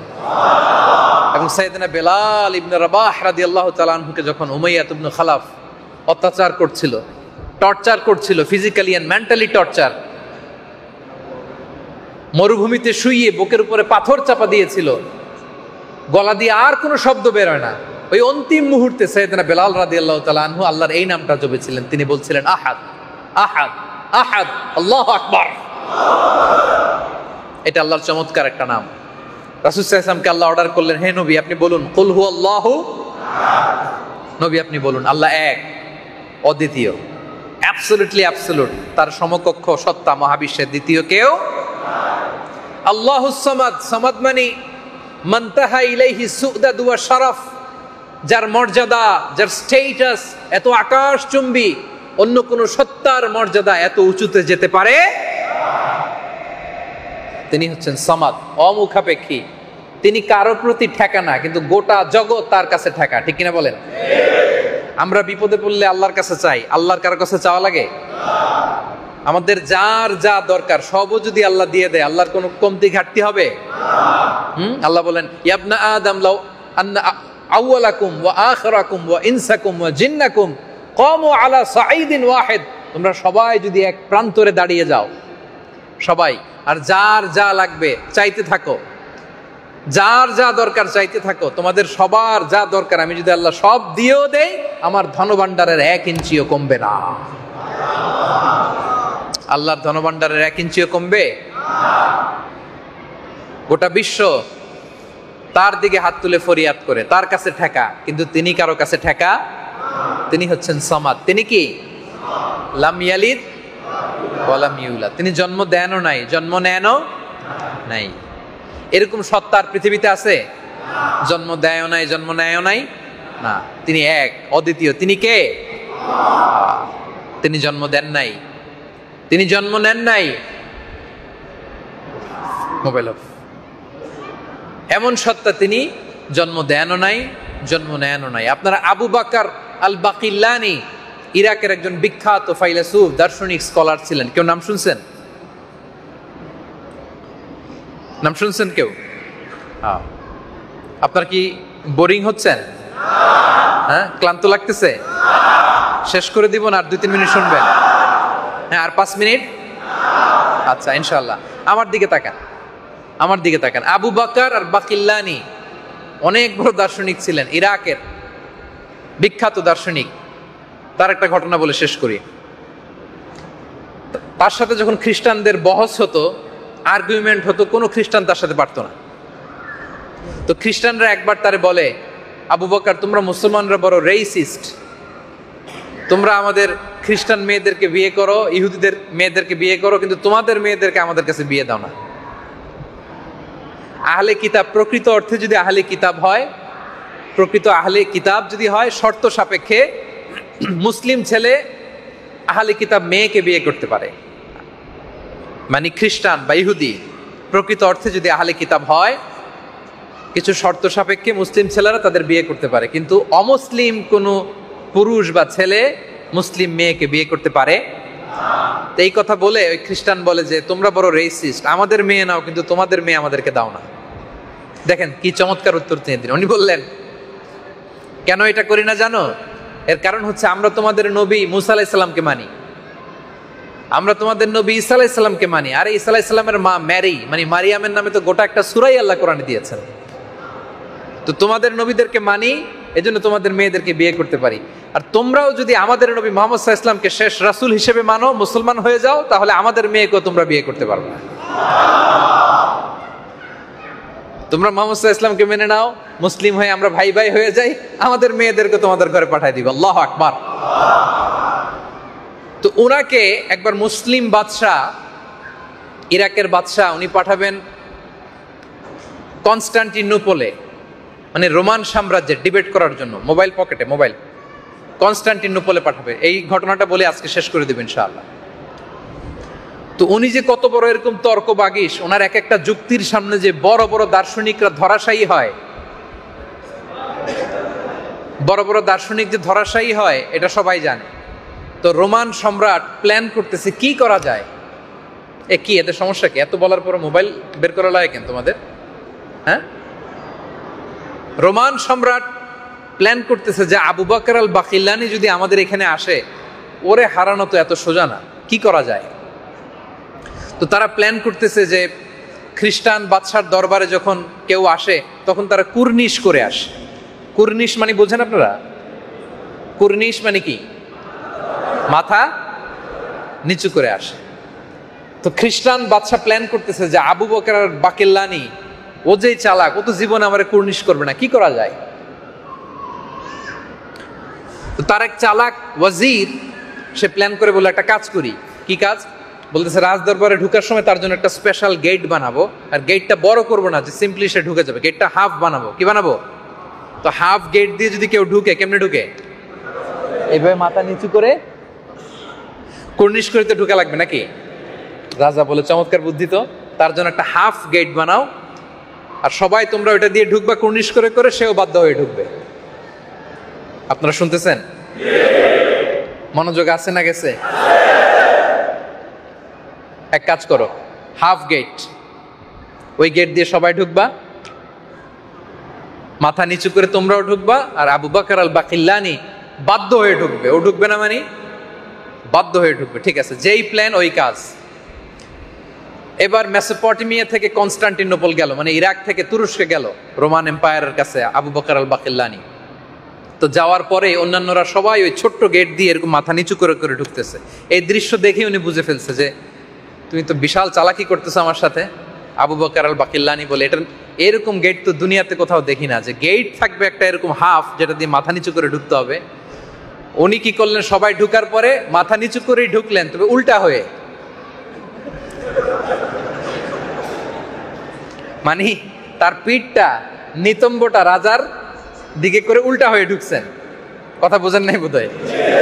হাফ গেট তো, সবাই তো এরকম মাথা নিচু করে ঢুকছে, মাথা না নলে তো ঢুকা যায় না। তো সে মাথা নোয়াইছে এদিকে হয়ে না ওইদিকে হয়ে, ওইদিকে মাথা আর রাজার দিকে কি, হ্যাঁ রাজার দিকে পিঠ করে। রাজা তো রেগে মেগে আগুন, বেয়াদব, এত বড় স্পর্ধা, ওজিরের উপর খেপে গেছে, কি বুদ্ধি দিলি, কোনো কাজে লাগলো না। এবার আবু বকর আল বাকিল্লানি যে দেখে খ্রিস্টান রাজা বসা, ওখানে খ্রিস্টান পাদ্রী বসা, মানে তখনকার সময়ের পোপ, সম্মানিত পোপ বসা পাশে।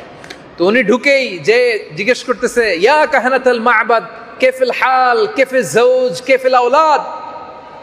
যেই পোপকে বলতেছে যে সম্মানিত পোপ, মহিমান্বিত পোপ, আপনি কেমন আছেন, আপনার সন্তান কেমন আছে, আপনার স্ত্রী কেমন আছে। রাজা রেগে মেগে আগুন, বলে বেয়াদব, এত বড় স্পর্ধা তুমি জানো না, সে সম্মানিত সত্তা, তার কোনো স্ত্রী হয় না, তার কোনো সন্তান হয় না, এত বড় সম্মানিত পোপের সাথে তুমি স্ত্রী সংযুক্ত করতেছো, সন্তান সংযুক্ত করতেছো, তোমার কি কোনো আকল নাই, তোমার কি বুদ্ধি জ্ঞান কিছু নাই? আবু বকর আল বাকিল্লানি বলে, পোপ আপনাদের কাছে এত সম্মানিত যে এত পবিত্র, তার স্ত্রী থাকতে পারে না, সন্তান থাকতে পারে না, তাহলে ঈসা আলাইহিস সালামরে কেমনে আপনারা আল্লাহর সন্তান বানান? মেরিকে, মারিয়াম আলাইহিস সালামকে কিভাবে আল্লাহর স্ত্রী বানান? আল্লাহু আকবার। এরকম চমৎকার উপস্থিত বুদ্ধি দিয়ে আবু বকর আল বাকিল্লানি গোটা খ্রিস্ট সমাজকে কাবু করে ফেলেছে। ওই জায়গায় দাঁড়িয়ে শাহাদা পড়েছে বিশাল সংখ্যক লোক, আওয়াজ করে পড়েছে, আশহাদু আল্লা ইলাহা ইল্লাল্লাহ ওয়া আশহাদু আন্না মুহাম্মাদান আবদুহু ওয়া রাসূলুহু। তাহলে আল্লাহ বললেন, লাম ইয়ালিদ ওয়া লাম, তিনি জন্ম দেনও নাই, জন্ম নেনও, ওয়ালাম ইয়াকুল্লাহু কুফুয়ান আহাদ, তার সিমিলার কেউ নাই, কুফু নাই। তাহলে তিনি কার মতো? কাতার প্রবাসী প্রিয় ভাইয়ের আওয়াজ করে বলেন, আল্লাহ কার মতো? আল্লাহ আল্লাহর মতো। তাহলে সূরাতুল ইখলাস, এটা হচ্ছে সূরাতুত তাওহীদ। আল্লাহর একত্ববাদের ব্যাপারে আপনাদের ধারণা ক্লিয়ার হয়েছে? তাহলে আওয়াজ করে, ক্লিয়ার হলে আওয়াজ করে উত্তর দেন, আমাদের রব কে? আল্লাহ। আমাদের মাবুদ কে? আল্লাহ। আমরা চাইবো কার কাছে? আল্লাহ। রোনাজারি করব কার কাছে? আল্লাহ। ফরিয়াদের দুই হাত তুলবো কার কাছে? আল্লাহ। কারণ তিনি আমার রব, তিনি আমার, এই কথাটা মনে থাকবে, তিনি আমার রব, তিনি আমার। আমরা যেন সবসময় তার কাছে চাই, আমরা যেন বারবার তার কাছে ফিরি, আমরা যেন তাকে সেজদা দেই, আমাদের ইবাদতের সবটুকুন যেন আমরা সেই মহান সত্তার কাছে নিবেদন করি। আল্লাহ তাআলা আমাদের তৌফিক দান করুন। আল্লাহ তাআলা আমাদের সবাইকে কথাগুলো বোঝার ও আমল করার তৌফিক দান করুন। যতটুকু আলোচনা উপস্থাপন করলাম কোরআন সুন্নাহর আলোকে বলেছি, বানিয়ে কিছু বলি নাই। তারপরেও আমার মুখ ফসকে মনের অজান্তে কোনো মিস ইনফরমেশন যদি বের হয়ে যায়, সেগুলো যেন আল্লাহ তাআলা আপনাদের স্মৃতিপট থেকে মুছে দেয়। আমরা পড়ি আমিন। আর সত্য, সুন্দর, কল্যাণকর, হকের পক্ষে যা বলেছি তার সবটুকুন প্রথমে আল্লাহ তাআলা আমাকে এবং তারপর আপনাদের সবাইকে আমলের তৌফিক দান করুক। আমরা পড়ি আমিন। আল্লাহ তাআলা আমাদের এই মাজলিসকে কবুল করুন, ওয়াজারাতুল আওকাফকে কবুল করুন, দাওলাতুল কাতারকে কবুল করুন। গোটা বিশ্বের যেখানে মাজলুমিন মুসলিমরা রয়েছে, আমরা তাদের জন্য দোয়া করি, আল্লাহ তাআলা তাদেরকে হেফাজত করুন। আপনারা সবাই বসবেন, ফিলিস্তিনের জন্য সংক্ষিপ্ত দোয়া হবে, দোয়ার পরে আপনারা সবাই বিদায় নেবেন ইনশাআল্লাহ। হাযা মা ইনদি ওয়াল ইলমু ইনদাল্লাহি আলাইহি তাওয়াক্কালতু ওয়া ইলাইহি উনীব। আসসালামু আলাইকুম ওয়া রাহমাতুল্লাহি তাআলা ওয়া বারাকাতুহু। আসসালামু আলাইকুম ওয়া রাহমাতুল্লাহি ওয়া বারাকাতুহু। বিসমিল্লাহির রহমানির রহিম। ওয়া বিহি নাস্তাঈন। والصلاة والسلام على الحبيب محمد وعلى آله وصحبه أجمعين وسلم تسليما كثيرا। সম্মানিত প্রধান অতিথি এবং সম্মানিত উপস্থিতি, আপনাদের সকলকে ধন্যবাদ জানাই দীর্ঘক্ষণ এই আলোচনা শোনার জন্য। কাতার ধর্ম মন্ত্রণালয়ের অঙ্গ প্রতিষ্ঠান শেখ আব্দুল্লাহ বিন জায়েদ আল মাহমুদ ইসলামিক কালচারাল সেন্টারের পক্ষ থেকে আপনাদের সকলের প্রতি আমাদের দাওয়াত। আগামীকাল সানাইয়া লেবার সিটিতে হুজুরের আলোচনা হবে বাদ এশা। আমরা সকলেই সেখানে উপস্থিত থাকার চেষ্টা করব। পরশুদিন বাদ এশা ওয়াকরা বড় মসজিদে কারা কারা যাবেন আমরা হাত তুলি। এবং সর্বশেষ দোহা শারে আসমা বুখারী মসজিদে আগামী সোমবার বাদ এশা হুজুরের বয়ান হবে। আমরা হযরত মাওলানার জন্য দোয়া করি, আল্লাহ ওনার ইলমে আমলে এবং সেহতে বরকত দান করুন। যে কথাগুলো আমরা শুনেছি সে অনুযায়ী আল্লাহ রাব্বুল আলামিন আমাদেরকে আমল করার তৌফিক দান করুন। আমি আমাদের আয়োজন সহযোগী এবং স্বেচ্ছাসেবক যারা আছেন তাদের অক্লান্ত পরিশ্রমের জন্য তাদেরকে শুকরিয়া জানাই। আল্লাহ রাব্বুল আলামিন তাদের এই পরিশ্রমকে কবুল করুন, আপনাদের সকলকে কবুল করুন। এখন হযরত মাওলানা ফিলিস্তিনের জন্য এবং মুসলিম মুসলমানদের জন্য সংক্ষেপে দোয়া করবেন। দোয়া করবেন তো সবাই? না করতে চাইলে করবেন, নাকি বাদ দিয়ে দিব? দোয়া করতে হলে আগ্রহ করে করতে হয়। অর্ধেক উঠে অর্ধেক বসে অমনোযোগিতার সহিত দোয়া করলে কি হবে না? কবুল হবে না। সংক্ষেপে 2-3 মিনিট বা সর্বোচ্চ 5 মিনিট দোয়া করার জন্য কে কে তৈরি আছেন ভাই? اللهم اجعل جمعنا هذا جمعا مرحوما واجعل تفرقنا من بعده تفرقا معصوما ولا تدع فينا ولا معنا شقيا ولا محروما اللهم لا تدع لنا ذنبا في مقامنا هذا إلا غفرته ولا دينا إلا قضيته ولا هما إلا فرجته ولا مريضا إلا شفيته ولا ميتا إلا رحمته ولا مجاهدا في سبيلك إلا نصرته ولا حاجة من حوائج الدنيا هي لك رضا ولنا فيها صلاح إلا وفيتها يا الله اللهم إنا نسألك عيش السعداء وموت الشهداء والحشر مع الأتقياء ومرافقة الأنبياء ونعوذ بك اللهم من جهد البلاء ودرك الشقاء وسوء القضاء وشماتة الأعداء اللهم أعز الإسلام والمسلمين اللهم أعز الإسلام والمسلمين اللهم أعز الإسلام والمسلمين اللهم أعز الإسلام والمسلمين اللهم من أراد بالإسلام والمسلمين خيرا فوفقه كل خير ومن أراد بالإسلام والمسلمين سوءا فاجعل كيده في نحره واجعل تدبيره تدميرا اللهم أعز الإسلام والمسلمين اللهم احفظ فلسطين اللهم احفظ غزة اللهم احفظ غزة يا ذا الجلال والعزة اللهم احفظ فلسطين من كيد الكائدين اللهم احفظ فلسطين من اليهود الملعونين المحتلين ربنا ظلمنا أنفسنا وإن لم تغفر لنا وترحمنا لنكونن من الخاسرين ربنا آتنا في الدنيا حسنة وفي الآخرة حسنة وقنا عذاب النار وصلى الله تعالى على خير خلقه محمد وعلى آله وصحبه أجمعين والحمد لله رب العالمين تقبل الله بارك الله فيكم السلام عليكم